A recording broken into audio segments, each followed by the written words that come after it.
Hey there folks, this is GreenXI welcoming you right back to Let's Play Higurashi. This is episode 196. In the last episode, Rika discovered that Hanyuu is around in a crystal ball in the sort of torture device chamber of the shrine. It's just that she can only talk to her now and again, and the objective now to get her back to the real world, the universe she was from, is to find a fragment. But where the hell can she find it? She don't even know what it looks like. So I guess we'll just carry on with the story and see if she can figure it out. I'd hoped Satoko would be there when I woke up that morning. I'd hoped this baffling world was just a half-awake dream of mine. So when I awoke, not to a familiar ceiling, but to the one in the Furude main house, I could feel nothing but disappointment. My mind hazy, I recalled the situation I'd been put into. Thanks to my own carelessness, I'd gotten lost in this strange world. Hanyuu's power couldn't reach her, so it would be incredibly difficult to escape. It was like trying to climb up the spider's thread to paradise. But the spider's thread was still there. No matter how thin it was, its presence meant there was still a chance to discover what was blocking Hanyuu's power. And I didn't even know what it looked like. The only possible clue was that Hanyuu was the deity of Hinamizawa, so it was probably in the village somewhere. I picked up the crystal ball, which had snuck out of the ritual implement storehouse. The ball gave off a weak and somehow unnatural light. I pressed it to my forehead, and I could sense a faint presence that only I, as a witch, could feel. I was sure that whatever I needed to find, I would get the same feeling from it as this. But again, like the crystal ball, I'd probably have to hold it to my forehead to sense anything. It didn't seem like things would be as simple as wandering about until I felt something. But if it was related to Hanyuu's power like the crystal ball was, it was almost certainly in that storehouse. Unfortunately, the storehouse was a complete mess of everything from ancient torture devices, to piles of old documents, to mountains of trash I didn't even know how to use. The only place with any semblance of cleanliness was the space around the vessel and the altar. Finding anything, especially an object as small as this crystal ball, would be no simple matter. Rika, eat your breakfast and hurry on to school. I heard my mother's voice from the kitchen. The school in this world wasn't the one I went to. If I had the time to go somewhere I didn't belong, then I should be using it to search the storehouse. But there was no proof my search would only take 1 or 2 days. I really hated to say it, but since I didn't even know what it looked like, maybe I needed to prepare myself for the search to take years. If I didn't go to school, Chie, ever conscientious, would call the house to see if I was staying home that day. If that happened, it would cause trouble with both the school and my parents. I couldn't imagine how much time the search would take. If my parents grew suspicious, things would get harder. Slow and steady wins the race, I guess. Although it was frustrating, for weekdays, it would be better to pretend I was going to school like normal. I let out a languid sigh, got up, and decided to eat breakfast. During mealtime, my mother's ramblings about how I was never allowed to go into the ritual storehouse again steadily made the food taste worse. My mother was always insistent and long-winded. I hated this part of her. The elders in the village laughed and said she couldn't help it, since she did it for her own only beloved daughter, but to me, she was just a nuisance. Tough love wasn't what I needed at the moment. The only thing I could be thankful for was, maybe, that I didn't have to make breakfast for myself. But I could do it on my own, so I almost would have rather she left it to me. After I was done eating and started getting ready for school, my mother continued to nag me about making it on time. How aggravating. Maybe going to school wasn't so bad. I wouldn't have to see my mother's face for half a day. Wow. I thanked her for the food, cleaned my plate and utensils in the sink, and left immediately for school. I don't like this side of Rika. I know she is getting in the way of her, she hadn't really her mother in the universe she's from. It does, you know what I mean.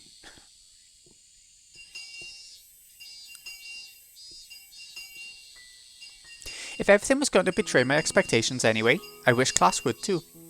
But even in this world, class went the exact same way as the world I knew. I thought I'd escaped that world, and now it was repeating. Thinking that way made me feel even more listless. Normally I distract myself by teasing Satoko, but her seat was far away from mine. She was probably also so bored with class she didn't know what to do with herself. Satoshi, earnestly studying in the next seat over, was constantly trying to get her to focus.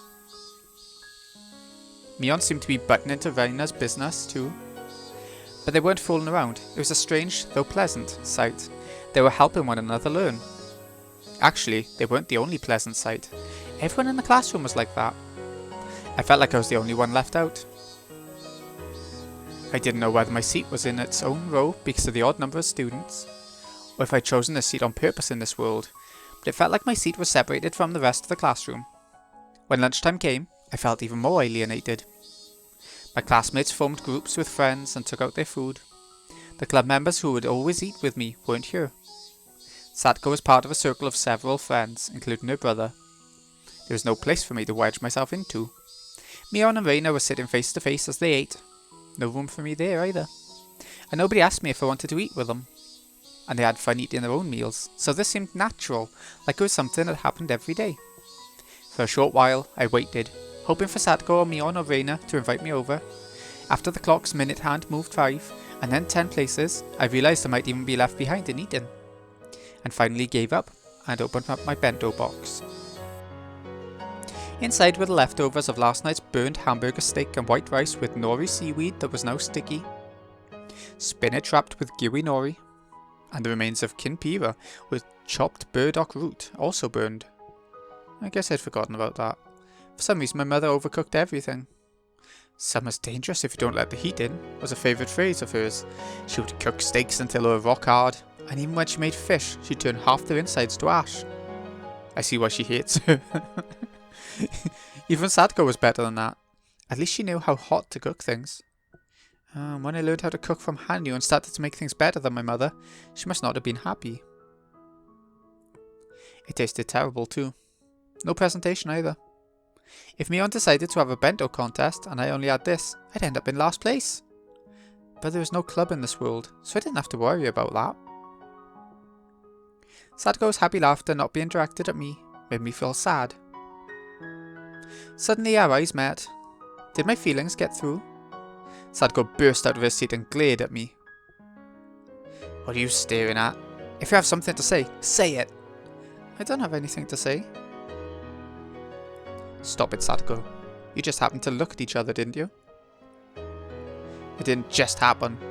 She was staring at me this whole time. It was getting gross. Come on." Satoko and her friends began whispering amongst themselves while looking at me. I couldn't hear what they said, but I could easily imagine them enjoying themselves.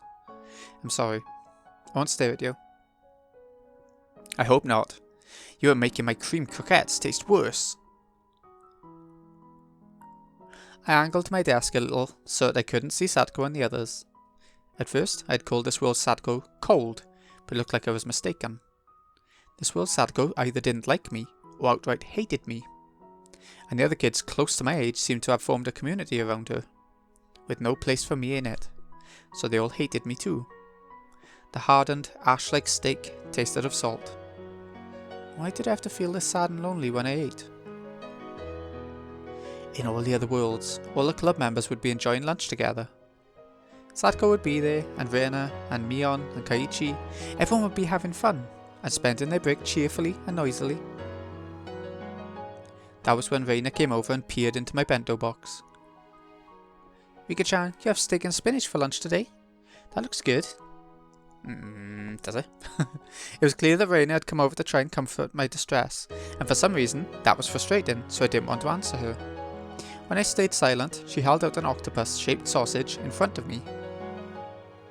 "I'll trade you spinach for my octopus, okay?" Reina, trying to be nice as I ate lunch alone, hated by my classmates. I just couldn't accept it. I suddenly said I was going to wash my hands, then left, and in a bathroom stall I covered my face with toilet paper and cried. The tears soaked through the paper and crinkled it up, but I didn't care. This was fine. It was better if I didn't have friends in this world. I had plenty of friends in the one I needed to return to. There, even Satoko was my irreplaceable best friend, and all the club members, who would never leave me alone during lunch hour, were waiting for me. Why would I be sad that some Satoko I didn't know was being mean to me in a world I didn't care about? Why would I be... But despite the lies I told myself, I couldn't stop crying for a while. I decided to steel my resolve and wait for school to end. Then I'd run back home, say I was going out to play, and sneak into the ritual implement storehouse again. That was the only way I could get back to my original world. I had to try and do my best for that purpose alone. Okay. I looked into the mirror in the bathroom to see her face red from crying. If Chie saw me like this, things would probably get even more complicated. I washed my face and spent the rest of lunch break quietly in a corner of the classroom.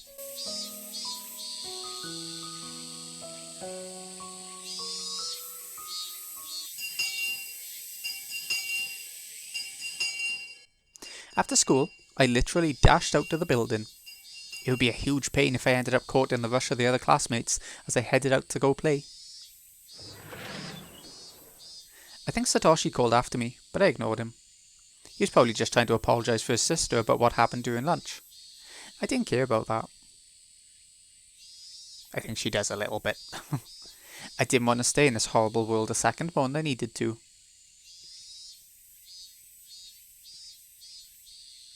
I ran full speed back to the house, ignored my mother when she asked, as usual, if I had any homework, and searched for a lantern. Then I told her I was going out to play, and without waiting for a response, burst out of the house. Then I went around the shrine and looked for my father. I saw a note hanging on the assembly hall that said there was a Shrine Association meeting. I could hear my father's voice amidst the light-hearted chatter. It was the same opportunity I had yesterday. Today, I'd have to be careful not to let on that I was inside. After making sure nobody was looking, I climbed up the tree I'd gotten the hang of yesterday. I'd been scared of the height before, but I wasn't afraid any longer, probably because I'd cried my eyes out and resolved myself during lunch. What I really had to be afraid of wasn't heights, or my parents, or the cold-hearted Sadako. It was not being able to return to my original world. The next scariest thing would be losing contact with Hanyuu, I think. In the darkness of the storehouse, I took the crystal ball out of my pocket. Its weak glow seemed a little more energetic than yesterday.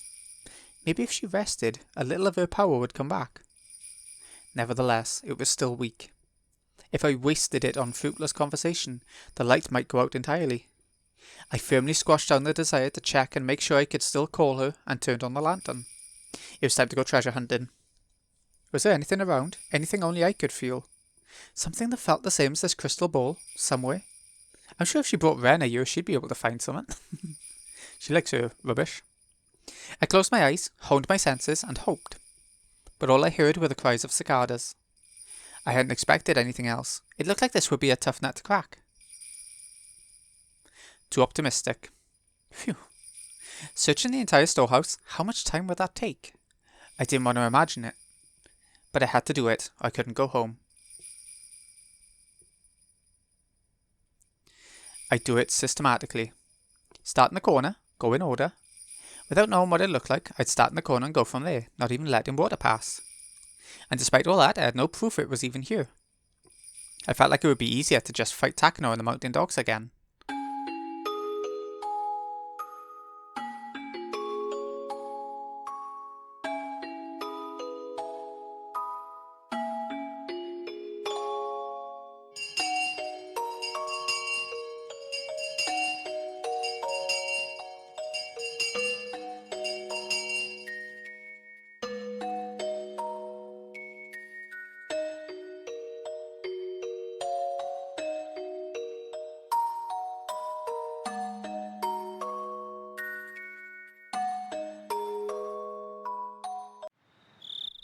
I don't think it's going to get any weaker. I can hear your voice about as loudly as I could before, which means, like always, it'll only get to you weekly. I guess there's no need for us to chat. No, I think chatting's exactly what you need to do right now, Rika. Maybe. Thanks. I'll talk now. I'm pretty sure I searched the storehouse as well as I could, but I have nothing. I searched for about a week, but I don't even know what the thing I'm searching for looks like. Even if I did find it, I might have put it down again without realising.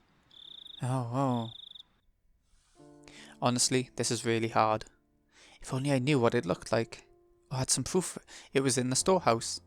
Being locked in here for so long is going to make me go crazy. I understand. I know it's a very difficult search. I'm doing my best too, to see if I can at least find out what the fragment looks like. And? Did you find anything out? In your world, fragments are interpreted as feelings. When those feelings reside in something, they become fragments. I understand the logic, but that doesn't give me much of a hint. And as for how to return the fragment to this world, I think that it needs to lose its form in that world. What's that mean? Do I have to break it? Yes, and completely. If it's lost from the human world, you can send it to the world of the gods. Do you know about the law of conservation of matter? It's impossible to destroy something completely. That's why I'm saying you only need to destroy its form. Understand, Rika? Even in ancient times, people used methods like this to send things to the gods. I see. Alright. A way ancients sent tributes to the gods. A way to get rid of something from the human world. You tell me to burn it. Burn it into ash and send it into the sky. That's right. By burning something to ashes, it loses its form, loses its meaning, and vanishes from the human world. I see.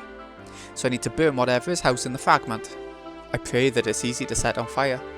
If it was a boulder, I'd have to throw it into a blast furnace or something. Actually, Rika, the fragment might not only be in an object. It's possible it could be in a person too. I see.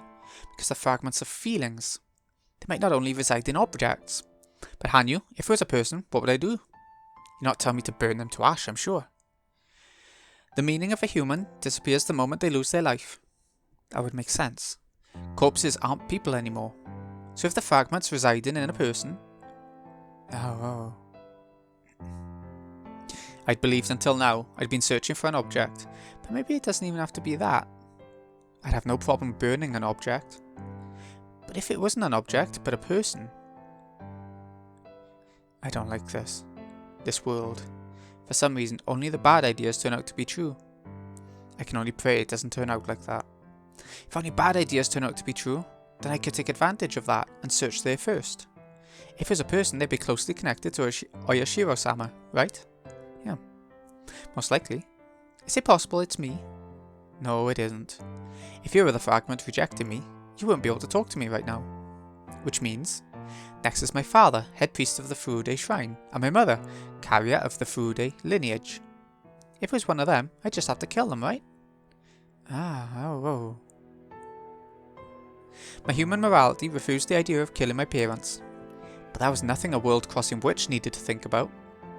For someone with a true world somewhere else, this was a false world. Meaning it was the same as a dream. Murdering someone in a dream was no different from doing it in a delusion or daydream. There was nothing to consider about committing a sin in this world.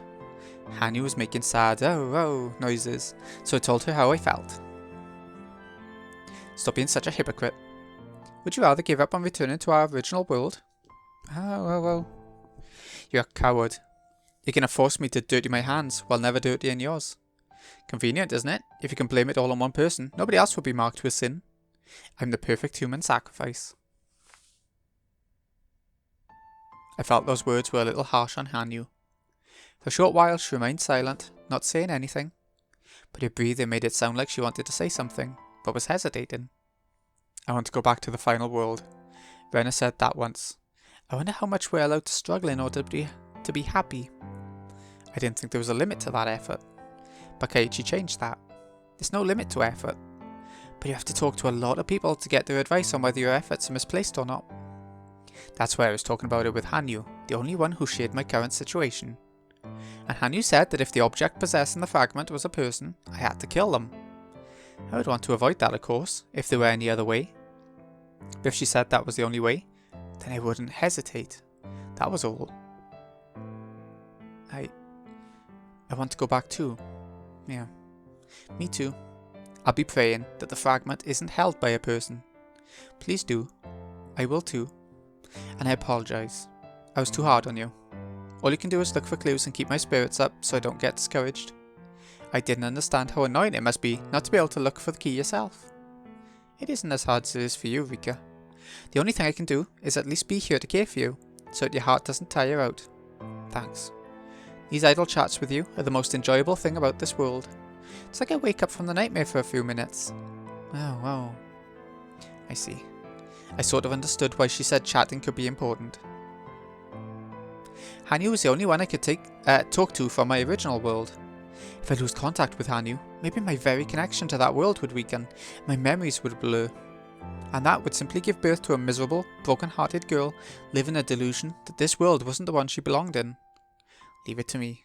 I swear we'll go back there together. You keep looking around for any clues you can find. If there are any developments on my end, I'll contact you again. I understand. Rika, hold it together.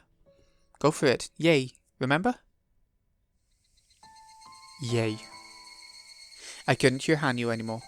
The crystal ball's light had grown weaker than ever. But as long as it had its otherworldly glow, then I could keep believing this wasn't the world I was supposed to live in. Before I might have shed a tear or two by now, but all the tears I could cry had dried up. I gripped the crystal ball tightly, savouring the cheer Hanyuu had given me. Do your best. Go for it. Yay! I moved over to a spot with a pile of old documents. If it could interfere with Hanyuu, it had to be related to the legends of Higurashi-sama. So maybe, I thought, a clue would be written in one of the documents in that pile. Maybe even if the thing I searched for wasn't in here, I could find a clue to it instead. I took a few documents from the pile and packed them into the knapsack I brought with me. I could read some, but couldn't understand any of the others. If something important was in one of the indecipherable ones, I would have no way of knowing. But I shouldn't think about that right now. I pulled out the few documents I could read and decided to read them in secret at school and in bed. As I went in and out of the storehouse, the chances of my parents finding out increased. In that sense, this would lower that risk, which made it a little easier for me. Maybe parents did understand their children best, would be the first ones to help them. But that was when they were normal and not a witch like me. If their daughter started babbling about not being from this world, they'd probably tie her down and summon a noisy ambulance. If I were a little more cunning, I could flatter my parents and put the work in to make this world a little more bearable. But the more I thought about this world not being the one I lived in, the more apathetic I felt towards interacting with those who were here. That was probably why it seemed like I was being more and more isolated in class. Of course, maybe you could say that was my own fault. That was the kind of world this was at the moment I arrived. I won't dare let anyone say that this is my fault. Of course, not a single person could tell the difference between Rika Furude and me, anyway. Who is me? The me that isn't Rika Furude. Who is she? I came around to a quiet electronic beep. I looked at my watch and noticed it was already evening. Being in here made me lose track of time. The other day I was out way past curfew and was scolded for a long time. The alarm on my watch was to prevent that. Letting my relationship with my parents grow any worse would make everything else more troublesome. I should call it quits for today. With practiced motions, I climbed the bundle of chains and headed through the exit in the roof.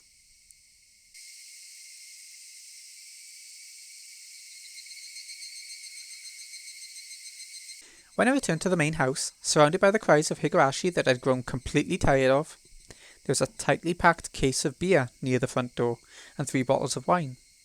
The beer case was probably for a drinking party at the Shrine's Assembly Hall or something. My father didn't drink beer because he liked it, so I knew it had to be for the Assembly Hall. They delivered it here before the party so he could chill it beforehand in the Assembly Hall refrigerator, and the wine probably belonged to my father. My father enjoys Western spirits and wine most of all, and wine at the same time was something I enjoyed as well.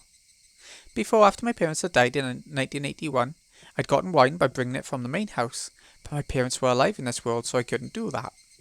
I stared at the bottles longingly as I tried to open the door, receiving the clack of its lock in response. I took a key from my pocket, unlocked the door, went in, and saw a note addressed to me right upon entering. It was from my mother. The note said an accident had suddenly occurred at the Kimiyoshi house, and they'd gone out to help with a memorial service. They'd be late coming back, and so on and so forth. Written as a postscript was a notice that the brewer would be bringing alcohol, and to take it inside the front door once I got back for them. I see, that must have been referring to all of this. If the person had come while I was here, I could have told them to put it inside, but I couldn't bear to see them outside like this, put here before I got back. And it would be a pain if my mother started rambling about me being inconsiderate later. I made a sour face, not caring who saw, and pulled the case of beer through the front door. Next, I stood before the wine bottles and solidified my thoughts. Couldn't there have been a slip-up with the order? It was a brewery in a small village.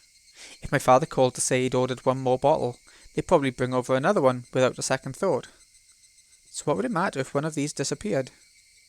I always dilute it before drinking, so I'd be able to enjoy one bottle of wine for a pretty long time.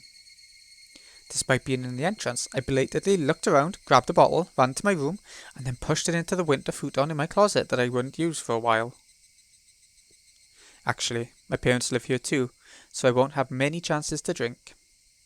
I ran to the kitchen, grabbed a glass, ice, a corkscrew, and a carton of orange juice, then ran back into my room. I put the corkscrew on the wine bottle and was overwhelmed by the urge to wet my tongue with the nostalgic flavour as soon as I could. How was I supposed to survive in this world without enjoying a good wine?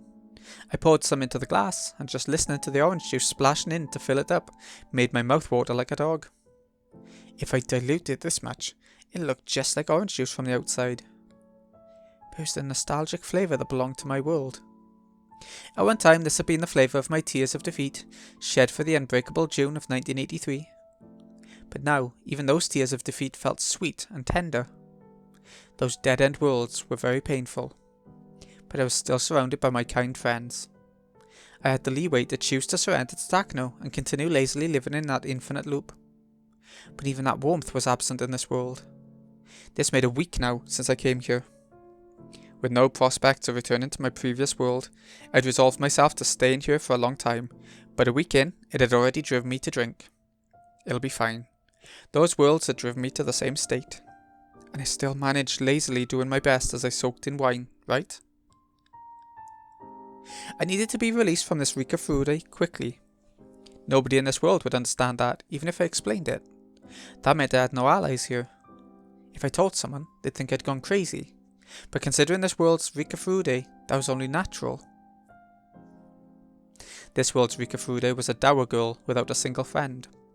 And one day she'd been hit by a ball in the schoolyard and started saying she didn't belong in this world. If that big doctor, Yamamoto, heard about this, he'd probably make a huge fuss about the impact having caused brain damage. But that would make the most sense to the people who live here. At the very least, until I arrived, Rika Furude was Rika Furude, the correct being for this world. Maybe it was more appropriate to say that one day, I, someone different from this world's Rika, appeared, then took over Rika's body. Right. Am I not Rika Furude? Well, no.